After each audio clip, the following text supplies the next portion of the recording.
For those of you who hadn't yet stopped by the Pittsburgh Hires Veterans section of the exhibit hall, you're now familiar with this outstanding initiative, and I know you'll join me in giving a warm welcome to our next guest who ensured the program came to fruition. Mr. Rangos was the founding chairman of the Congressional Medal of Honor Foundation. He was named Chairman Emeritus for life at the 150th anniversary celebration in Gettysburg. Mr. John Rangos is a renowned philanthropist and a Korean War veteran who developed a deep sense of patriotism and respect for our country's service members and their families at an early age.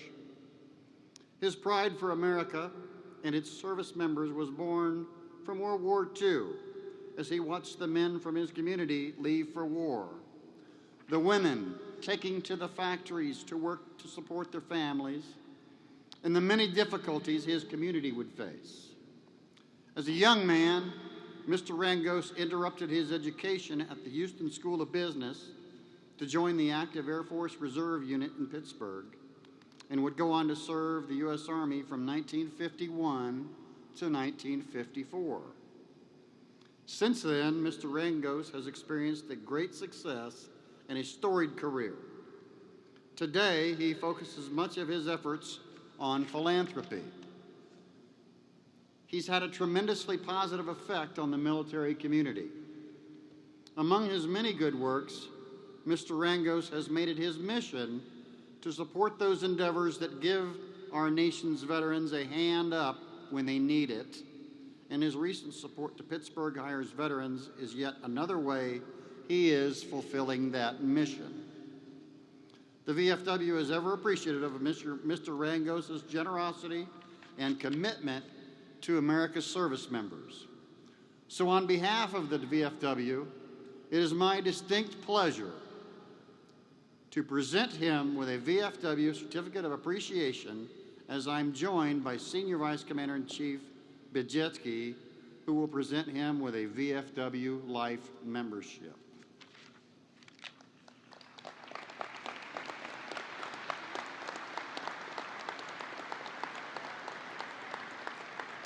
Certificate of Appreciation presented to John G. Rangos in sincere appreciation and spirited recognition of his generosity and commitment to the Pittsburgh Hire Veterans Program, helping to ensure the success of America's veterans during their transition back to civilian lifestyle.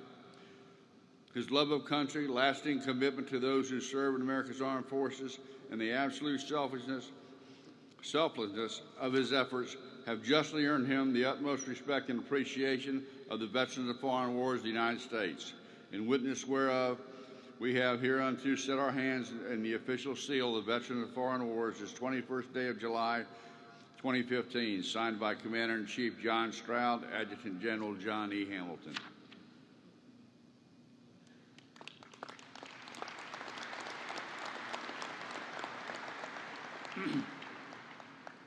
My fellow veterans, I couldn't be more honored to be here today. I want to thank John Stroud for his service, your new commander, John Bijetsky, which I've had a lot of time and a great opportunity to know him. This program could not have been done without him. You can tell a good CEO, which I've been for a long time in my lifetime, by how he will project the risk. John waited and studied us for quite a while. And then he saw the value, as I did, in our committee, that I'm thanking them for this success because their hard work made this possible. You're only as good as the people that are underneath you as any CEO is. And John Bijetsky is going to be a great CEO, and he'll be heard of in many times over this planet and in our country. We will be challenged again and again. So let's help the kids coming off the battlefield, ladies and gentlemen, to resources that this great and wealthy and powerful country can do. We can do this program. The reason I know why, the Medal of The Medal of Honor Foundation was born here, as the VFW was born here 115 years ago. I started the Medal of Honor Foundation here.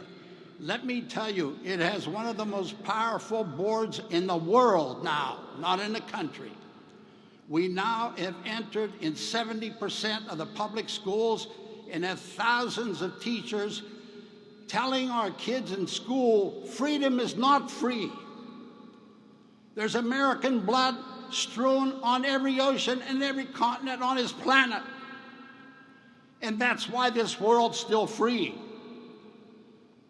And we have a commander-in-chief, whomever, and when the time comes, you volunteers, ladies and gentlemen, would effectively take orders from that commander-in-chief in Congress and go anywhere in the world to fight for freedom.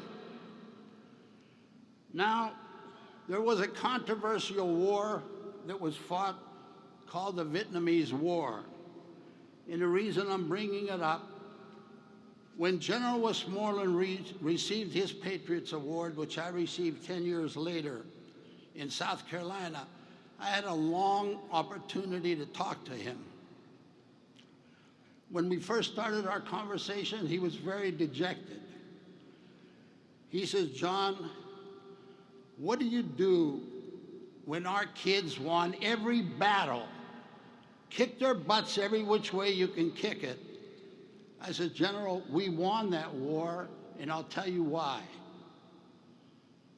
The politics of war comes what happens after. That war was not fought for any territory that we wanted in Vietnam. That war was fought with one reason, stop communism, and we stopped it. The extent, the whole Pacific Rim was at risk. And when I say at risk, look what Pol Pot did to his people. He killed 2.5 million of them to convince them communism was the right thing for them.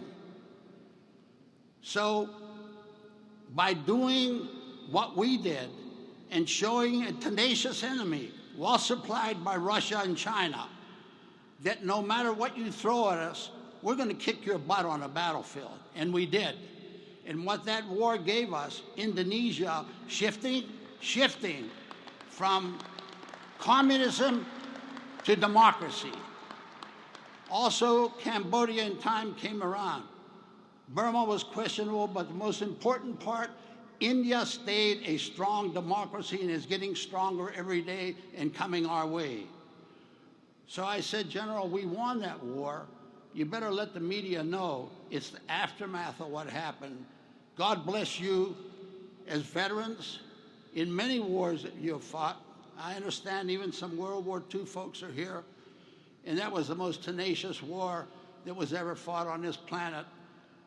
Our great sailors, Marines, and military of all types in the Army destroyed 2 tyrants. One named Hitler that ruled all of Europe until we got involved. The other, the Japanese Empire, that we destroyed methodically with a great command level of MacArthur and Halsey. So God bless all of you. We're the greatest nation in the world. And who can ever say that a devout person will volunteer himself at the beck and call of our commander-in-chief in Congress? And guess what? We rip every one of the people that have a desire to take that freedom away from us. God bless you all. Thank you, sir.